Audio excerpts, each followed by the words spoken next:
Mobile phones کی درآمد میں جاری مالی سال کی پہلی سہ-ماہی میں سالانہ بنیادوں پر نمایاں کمی ریکارڈ کی گئی۔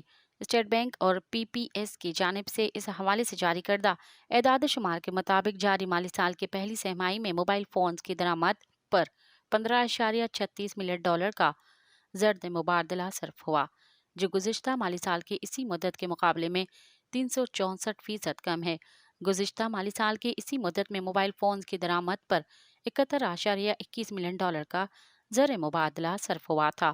ستمبر 2023 میں موبائل فونز کی درآمد کا حجم 7.48 ملین ڈالر ریکارڈ کیا گیا، جو اگست میں 4.97 ملین ڈالر اور گزشتہ سال ستمبر میں 85.81 ملین ڈالر تھا۔ مالی سال 2023 میں موبائل فونز کی درآمد 90.28 ملین ڈالر کا زر مبادلہ صرف ہوا تھا۔ مزید خبرن